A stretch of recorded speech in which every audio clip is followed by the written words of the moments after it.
우리가 살아가면서 뭘 잃었는지 뭘 빼앗겼는지 모르는 일들이 가끔 있습니다.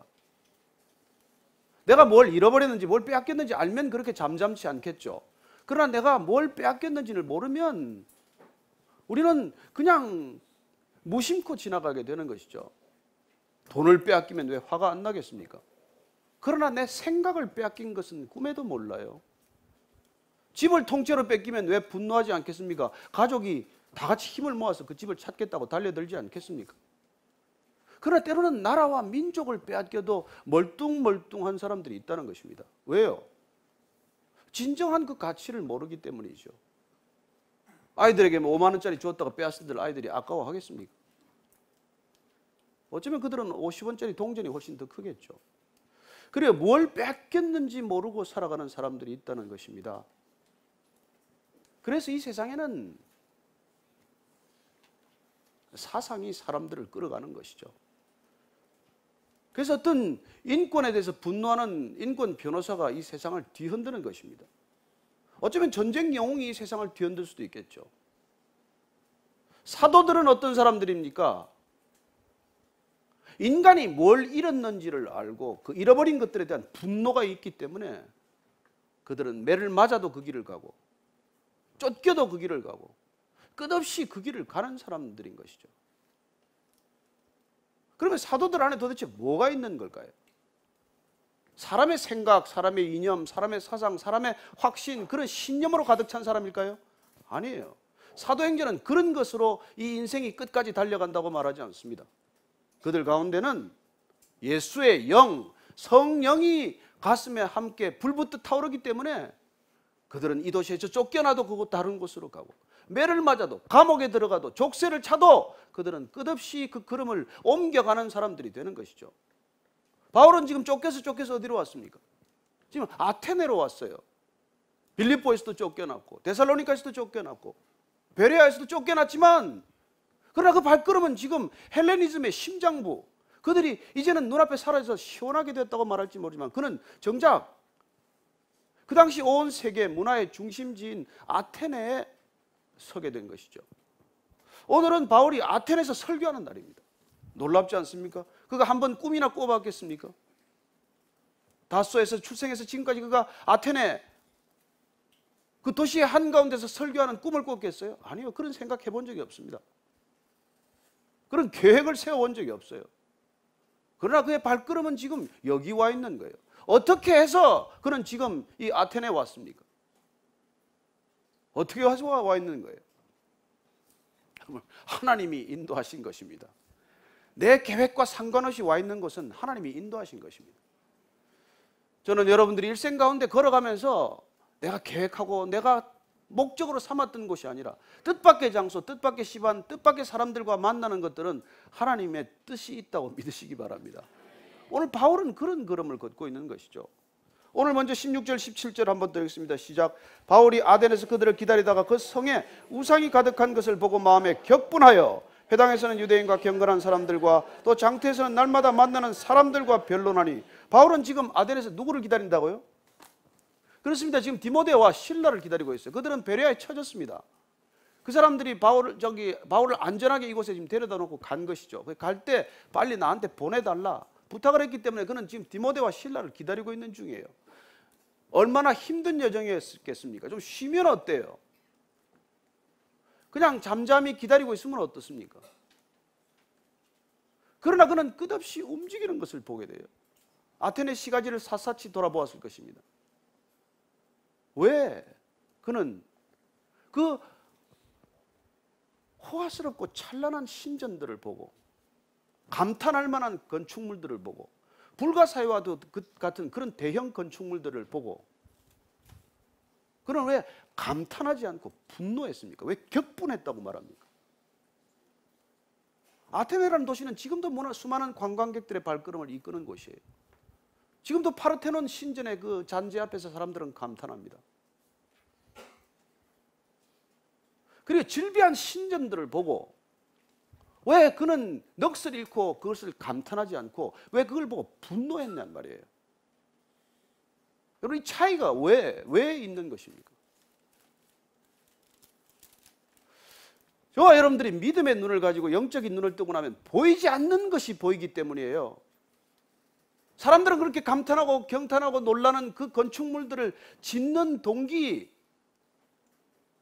그들이 입만 열면 사상과 철학을 말하지만 그 사상과 철학 배후에 있는 정신세계, 이 눈에 보이는 모든 것들, 뒤에 보이지 않는 것들을 볼 때 여러분 감탄하는 것이 아니라 분노하거나 슬퍼하거나 탄식하게 된다는 것입니다. 그리스도인들이란 그런 삶이에요. 보이는 것을 감탄하고 살아가는 사람이 아닙니다. 보이는 것을 부러워하면서 사는 게 아니에요. 세상 사람들이 추구하는 그 모든 것들이 부럽기 짝이 없어서 여러분 날마다 와서 기도하고 그거 달라고 졸라대는 사람이 아니에요. 그걸 보고 그게 전부인 줄 알고 살아가는 세상이 너무나 안타깝기 때문에 사상이다, 철학이다, 문화다, 무슨 이 모든 것들, 예술이다, 스포츠다, 여러분들 이 뒤에 있는 정신세계가 보이면은 분노하게 돼 있어요. 왜? 빼앗아간 게 보이니까. 저 많은 사람들이 뭘 빼앗겼는지를 보게 되니까. 그래서 지금 바울은 분노했어요. 이 질비한 우상들.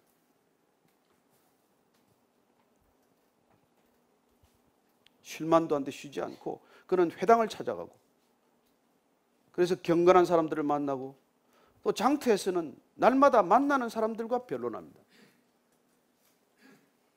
그는 유대인들의 회당만 찾아간 게 아니에요. 신전만 기웃거린 게 아닙니다. 그는 장터를 찾아갔어요. 시장, 마켓을 찾아간 것입니다. 여러분, 저는 시장을 별로 안 좋아하지만은 제가 우리 박경리 씨의 소설 시장과 전장을 읽으면서 시장을 좀 다녀봐야 되겠다 그런 생각을 한 적이 있습니다. 작가가 그 소설을 쓰게 된 이유는 인간의 가장 치열한 삶의 모습이 적나라하게 감추지 않고 드러나는 곳이 전장, 목숨을 건 전장, 그리고 목숨을 걸고 장사하는 그 시장터라는 거예요. 바울은 텐트 메이커입니다. 그럼 어쩌면 텐트 시장에 갔겠죠. 그에게는 텐트 메이킹 그 자체가 사람을 낚는 도구였을 것입니다. 그래서 그는 그 시장에서 만나는 사람들과 이 얘기를 시작합니다. 무슨 얘기를 했겠어요, 그가? 저는 여러분들이 어디를 가든지 목적 있는 인생을 살게 되기를 바랍니다. 바울은 어떤 목적을 가지고 지금 만난 거예요. 그리고 그 목적은 모든 사람이 빼앗긴 것을 되찾게 해주는 것입니다.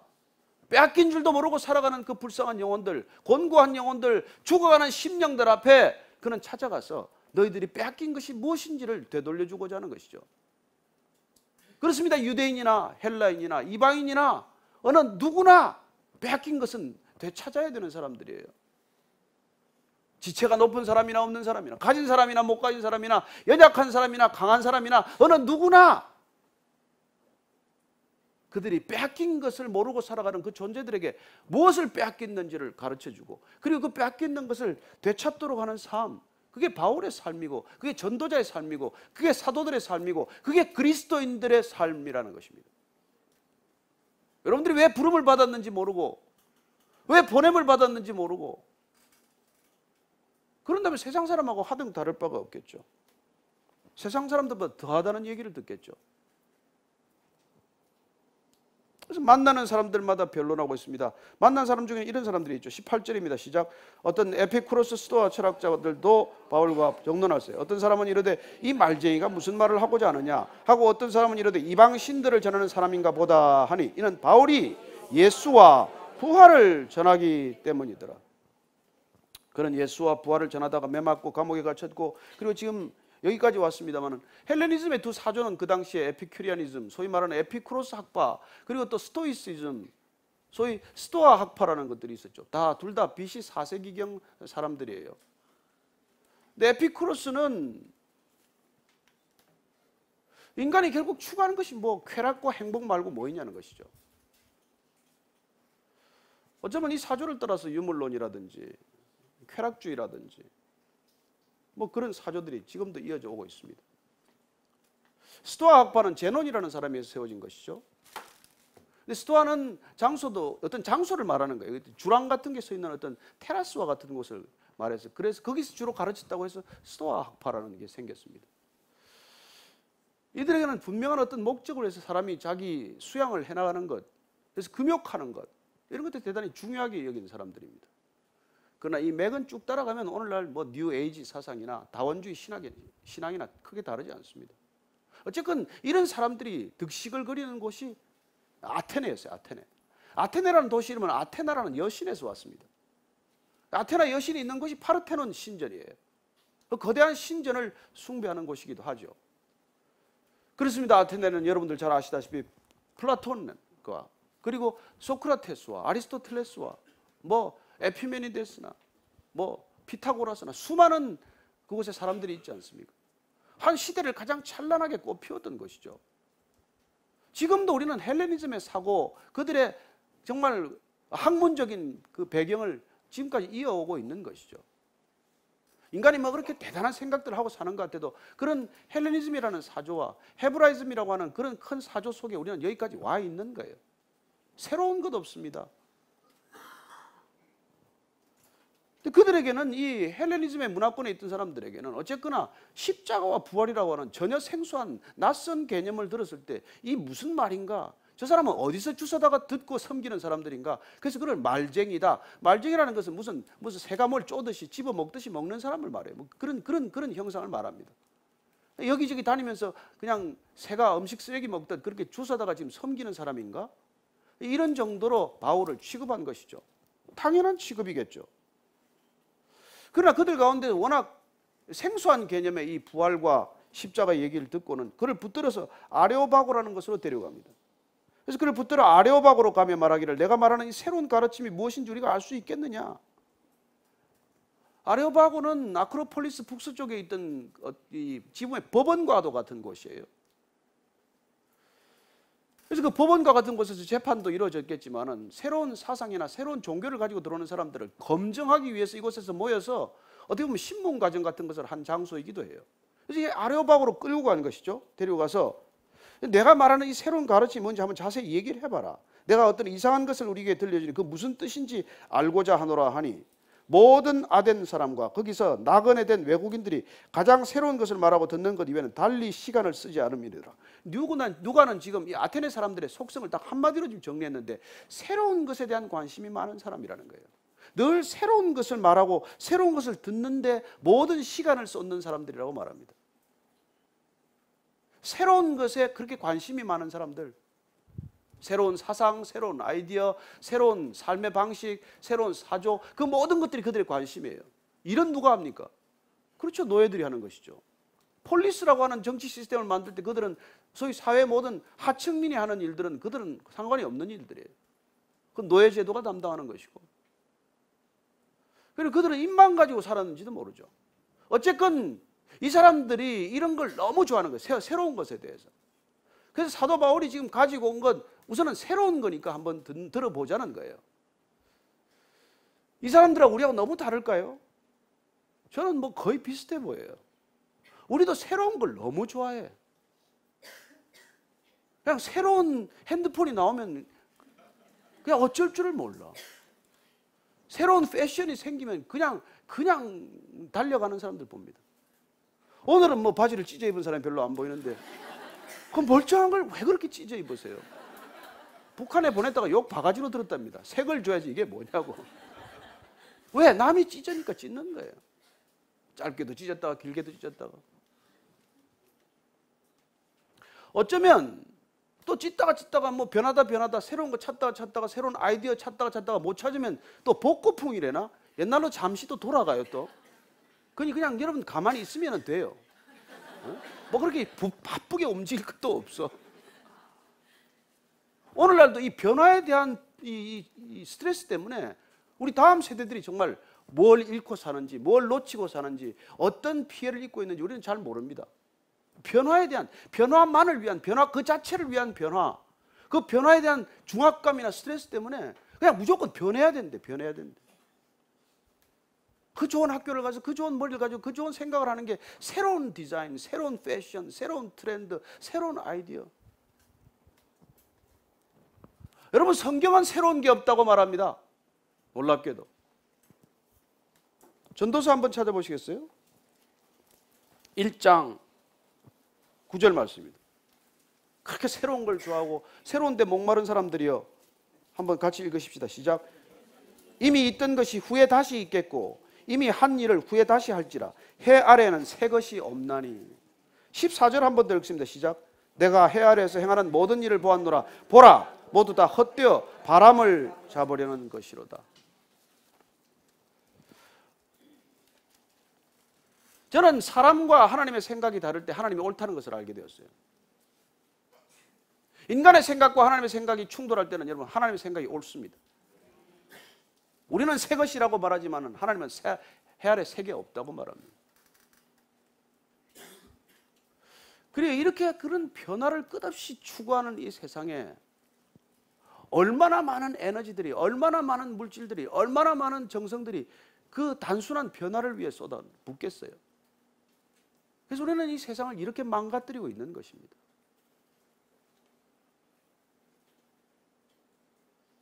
공기를 마음대로 우리가 쉴 수 있습니까? 물을 한 컵 제대로 마실 수가 있습니까?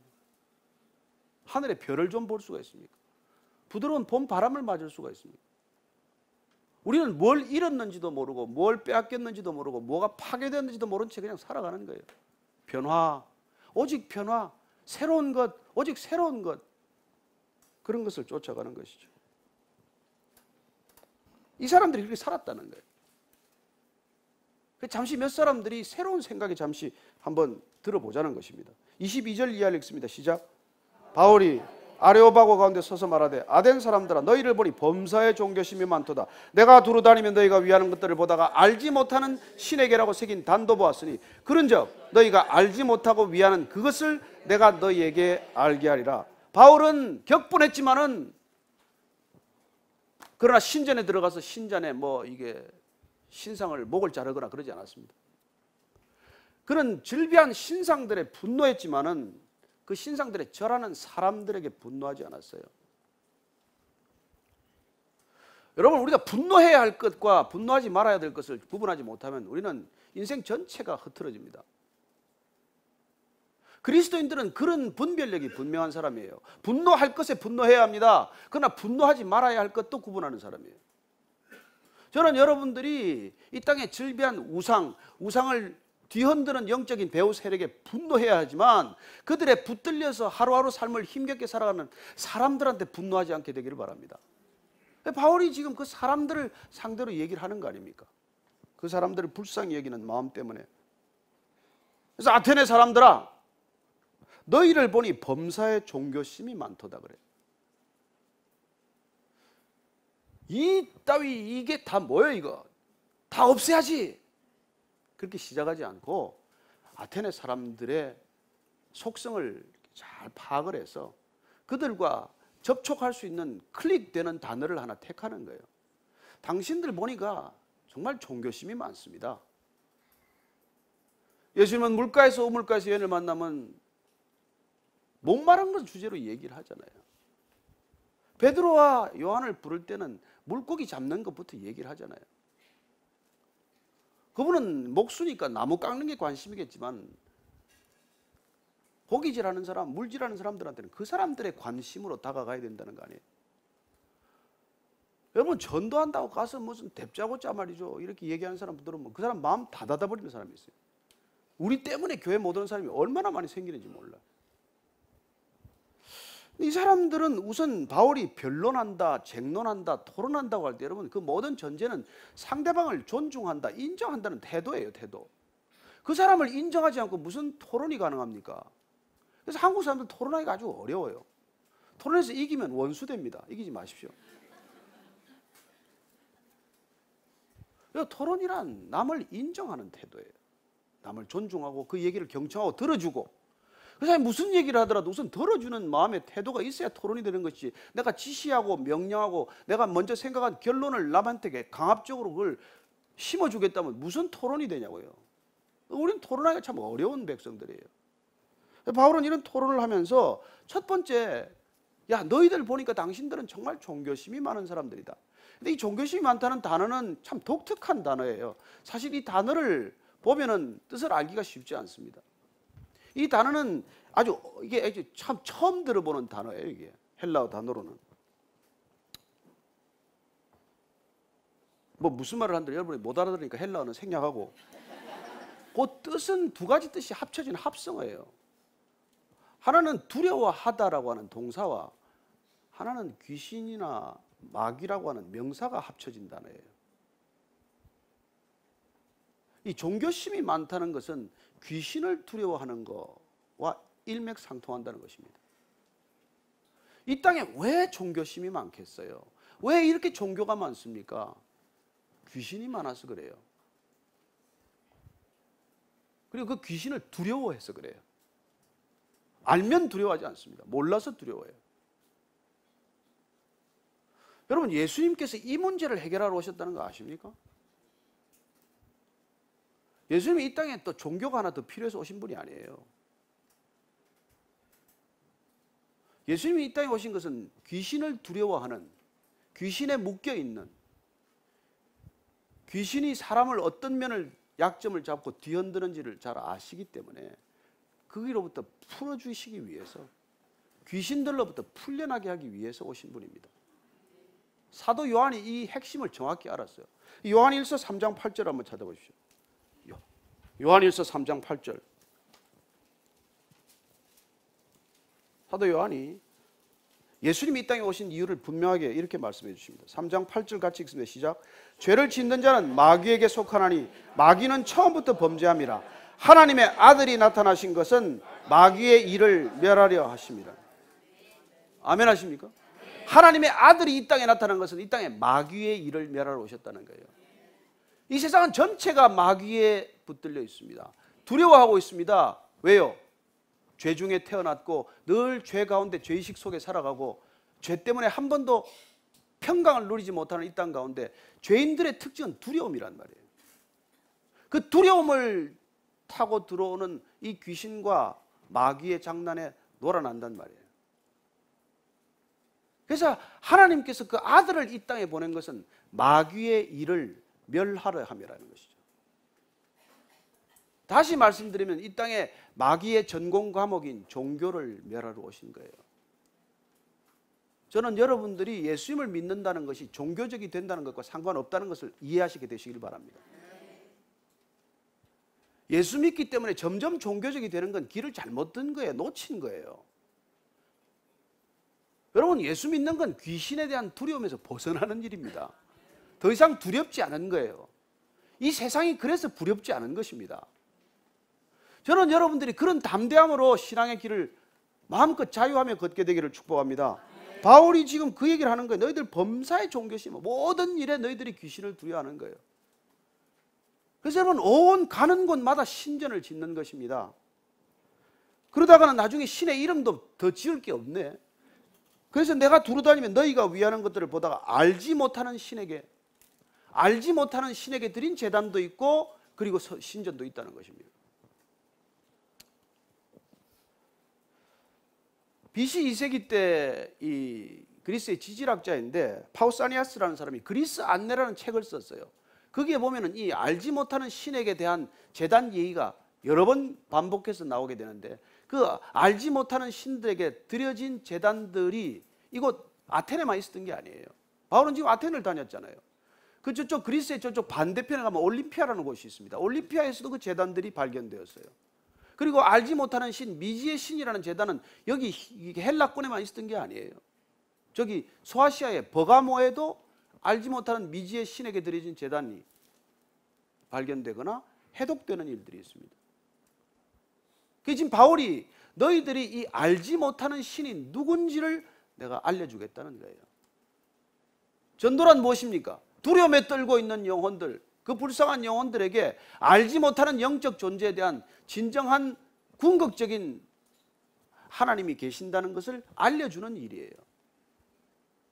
가장 쉽게 말하면 아버지 없어서 맨날 유리 걸식하는 아이들에게 내 아버지 찾아주는 일이에요. 그래서 예수님께서 그냥 아빠라고 부르라고 그러는 거예요. 여러분, 하나님 만나는 건 아빠 찾는 일이에요. 그게 무슨 종교입니까? 아빠를 종교로 만드는 건 컬트예요. 저는 여러분들이 영적인 고아 상태에 있다가 아버지를 찾는 이 일을 위해서 부름받았다는 것을 잊지 마십시오. 그래서 여러분들이 더 많은 종교적 행위를 통해서 여러분들이 거룩해지는 것도 아니요. 여러분들이 더 거룩한 죄의식, 그런 여러 가지 절차를 통해서 여러분들이 더 성스러워지는 게 아니라는 것입니다. 여러분들 더 아버지를 알아갈 이유가 있고 아버지를 더 가까이 할 이유가 있는 사람들인 것이죠. 그래서 미지의 신, 알지 못하는 신, 두려움에 떠는 신 사람들, 이 사람들에게 두렵지 말아야 할 이유, 자유로워야 할 이유, 그걸 여러분들이 깨닫게 하는 게 여러분들의 소명, 저와 소명이라는 것입니다. 자, 그래서 하나님에 대한 지금 말씀을 올려주는 거예요. 들려주는 것입니다. 너희들이 지금 모르는 그 미지의 신을 내가 알게 해주겠다는 거예요. 자, 바울의 이 변정, 바울의 이 설교를 조금 더 들어봅시다. 24절부터 27절까지 쭉 읽습니다. 시작. 우주와 그 가운데 있는 만물을 지으신 하나님께서는 천지의 주제시니 손으로 지은 전에 계시지 아니하시고 또 무엇이 부족한 것처럼 사람의 손으로 섬김을 받으시는 것이 아니니 이는 만민에게 생명과 호흡과 만물을 친히 주시는 이십니다. 인류의 모든 족속을 한 혈통으로 만드사 온 땅에 살게 하시고 그들의 연대를 정하시며 거주의 경계를 한정하셨으니 이는 사람으로 혹 하나님을 더듬어 찾아 발견하게 하려 하심이로되 그는 우리 각 사람에게 멀리 계시지 아니하도다. 하나님이 누군지 이걸 쭉 이런 얘기를 지금 풀어서 듣는데 알아들었을까요? 못 알아들어요. 못 알아듣지만 지금 그는 가장 핵심을 지금 얘기해주고 있는 거죠. 첫째는 하나님은 천지 만물을 지으신 창조주라는 거예요. 창조주. 천지의 주재자시다. 그러니 그분이 모든 것을 만드셨다면 인간이 손으로 만든 것에 왜 계시겠냐는 거예요. 아니 그분이 존재하는 모든 것들의 궁극적인 배후인데 인간이 만든 것 속에 왜 들어가겠냐는 거예요. 그러니 돌로나 나무로나 무슨 유리로나 뭘 가지고 만들들 그 안에 어떻게 계시겠냐는 것입니다. 그분이 우리가 사원을 짓건 무슨 성전을 짓건 뭘 짓건 그 건물에 인간이 만든 건물에 왜 계시겠냐는 거예요. 지금 바울이 얘기하는 이 아레오바고 밑편으로는 지금 파르테논 신전이 보이고 온 곳곳에 신전들이 보입니다. 저 많은 신전을 지금 앞에 두고 설교하는 거예요. 저기에 인간이 만든 저 집에 하나님이 왜 계시겠냐는 거예요. 자, 두 번째, 무엇이 부족해서 인간의 섬김을 필요로 하겠냐고 말합니다. 제가 여러분들 교회 와서 일하지 말라는 이유가 이것 때문에 그래요. 여러분들이 와서 교회 와서 무슨 일 좀 하고 나면 뭐 하나님을 섬겼다고 착각해요. 하나님은 인간이 섬길 수 있는 존재가 아니에요. 하나님은 우리의 뭐가 필요하신 분이 아니라고요. 섬김은 우리 이웃이 필요하지 하나님이 필요한 분이 아니에요. 여러분 착각하지 마십시오. 예수님께는 우리가 발을 내밀어서 발 씻어달라고 부탁하는 것 이외에는 할 일이 없는 분이에요. 오늘 섬기겠다고 하는 사람들이 사고 냅니다. 교회는 많이 섬기는 사람이 사고 내고 교회 깨지, 안 섬기는 사람은 교회 깨지도 않아요. 너무 섬기는 사람들이 나중에 문제를 일으켜요. 나를 섬겼는데 어떻게 이렇게 대접할 수 있냐는 거예요. 누가 섬기라고 그랬는데. 그래서 제가 다른 교회 헌금하라 그러는 거예요. 다른 NGO나.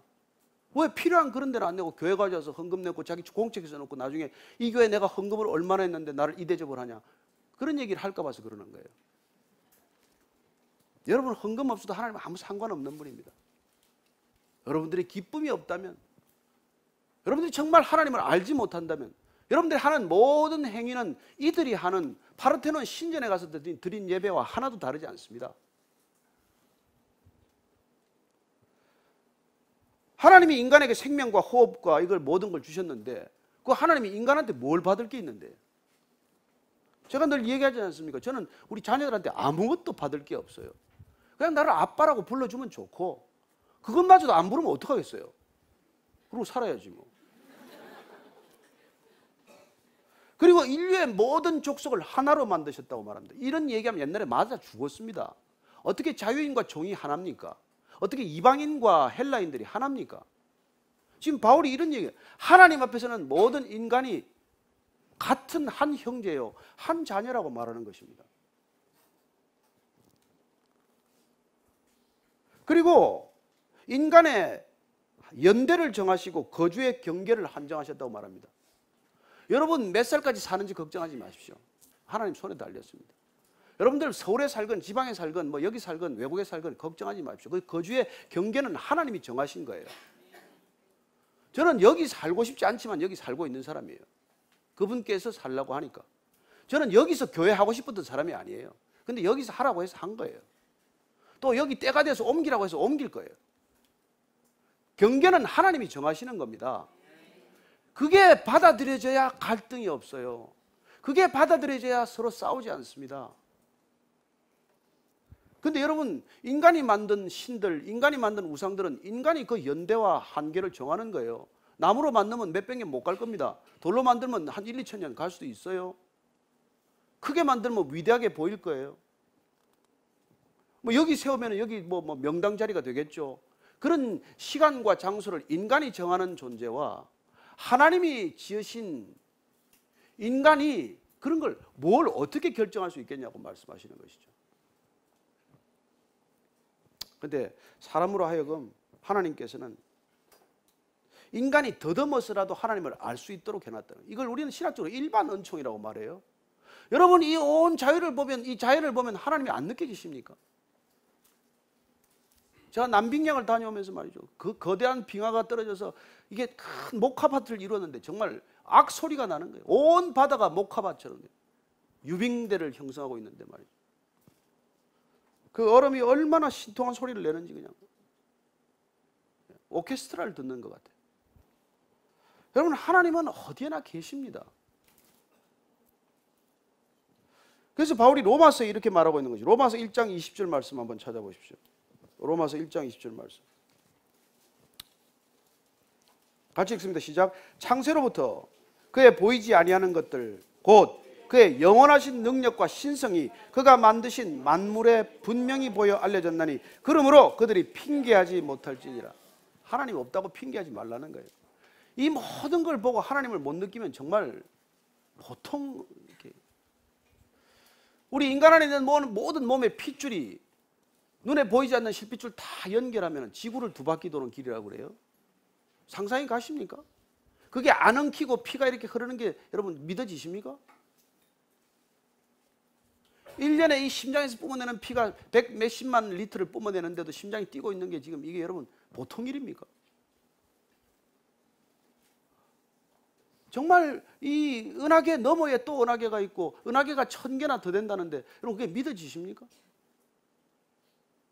우리가 이 모든 걸 보고 하나님을 못 느끼면 이거 병이 들어도 단단히 든 거예요, 사실은.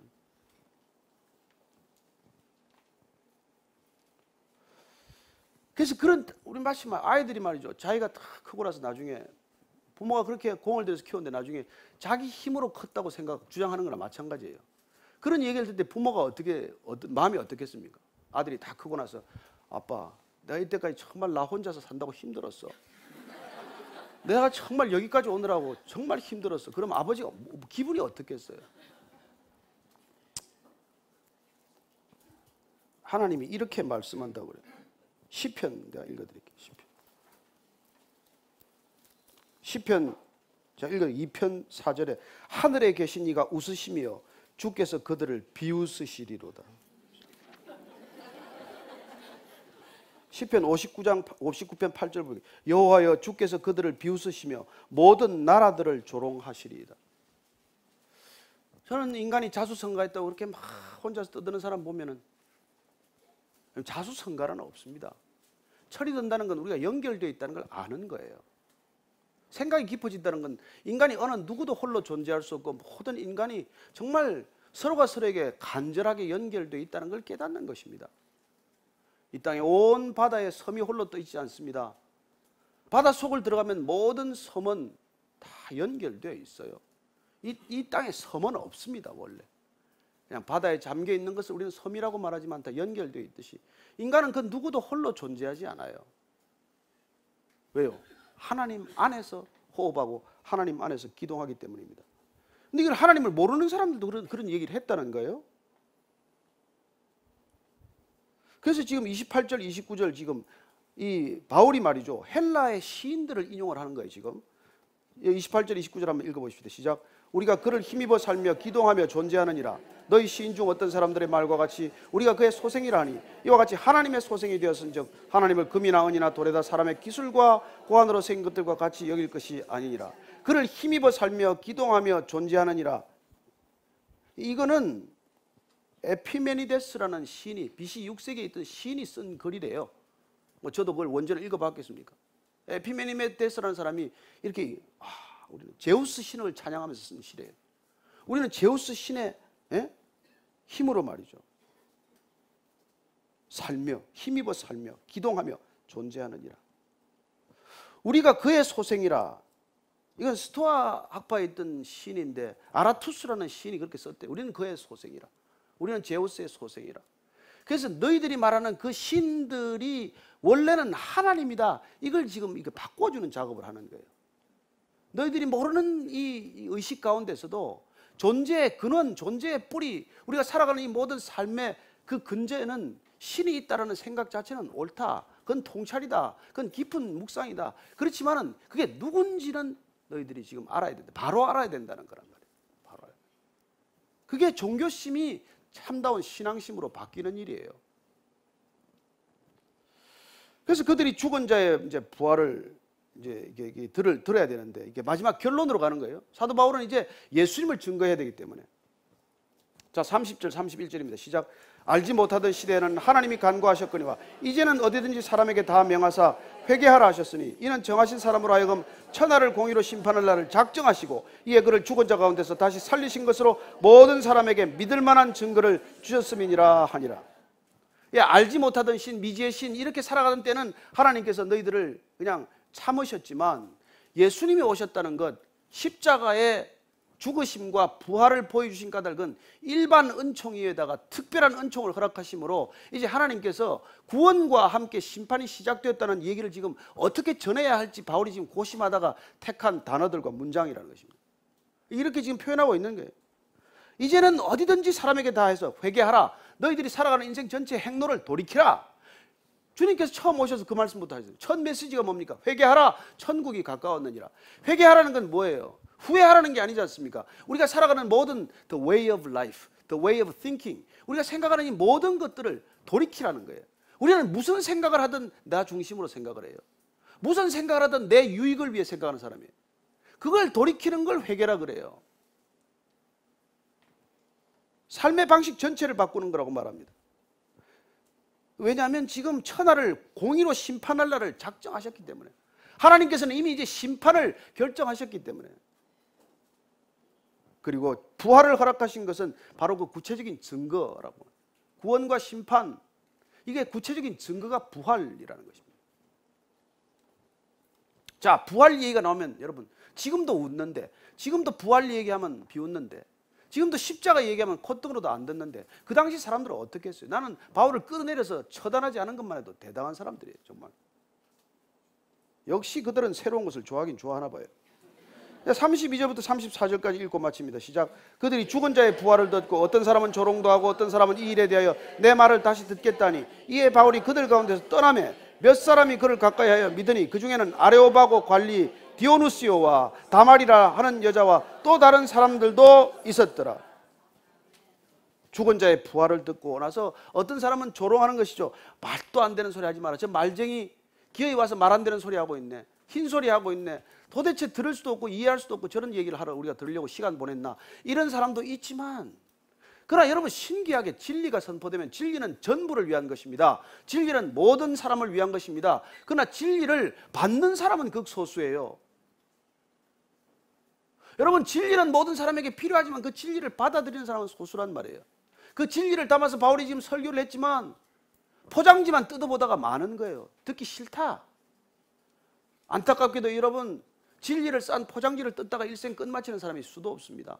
정작 박스를 열어서 그 안에 뭐가 들었는지를 확인하지는 않고 그냥 겉만 보다가 많은 거예요. 그러나 그 중에는 오늘 이 바울이 설교하고 있는 아레오바고 법원에 이 관리하고 있는 디아누시오라는 사람이 귀가 열렸어요.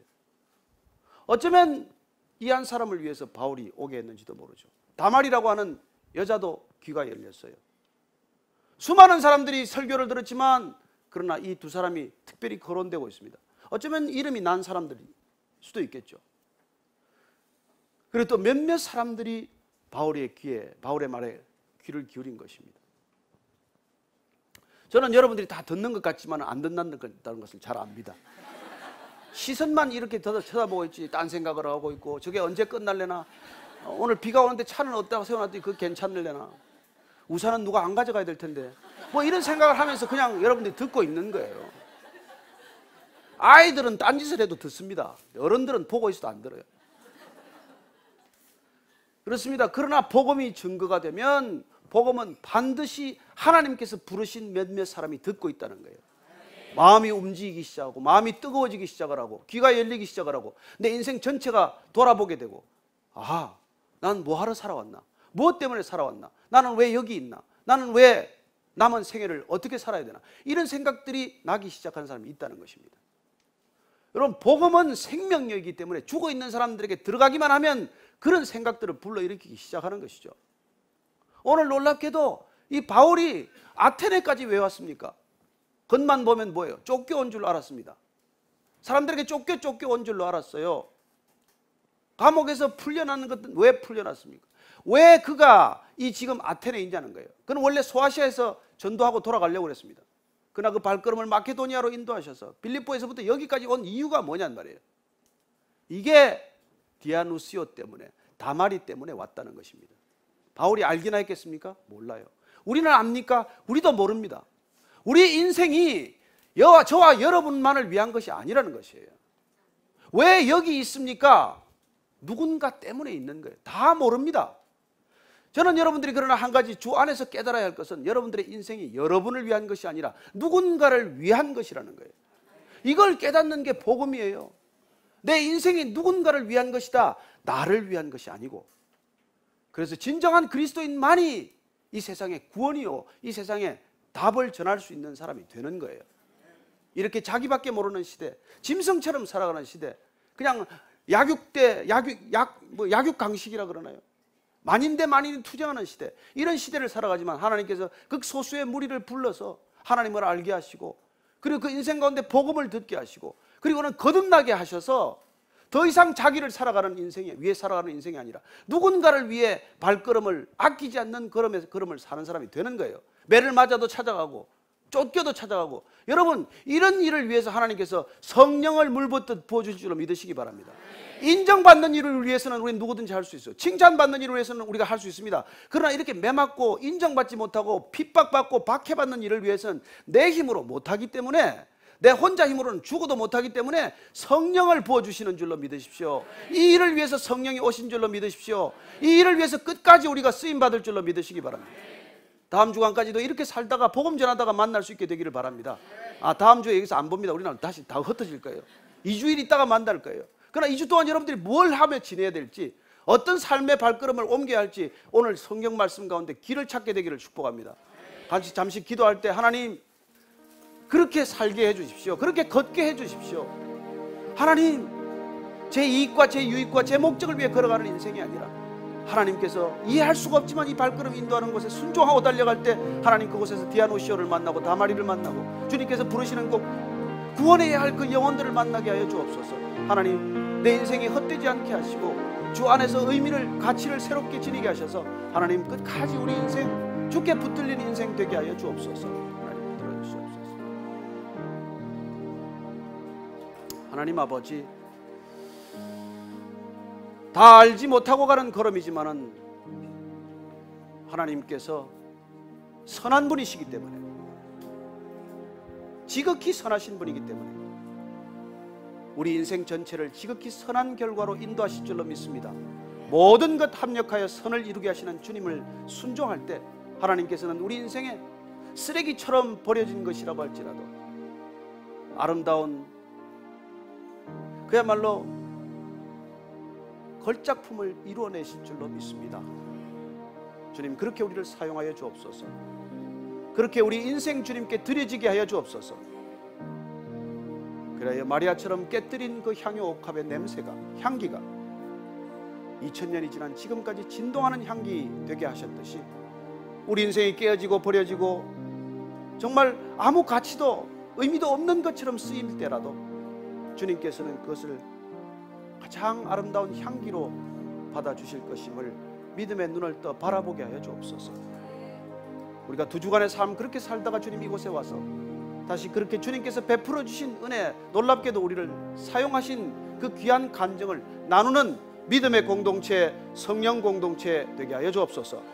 예수님 이름으로 기도합니다. 아멘.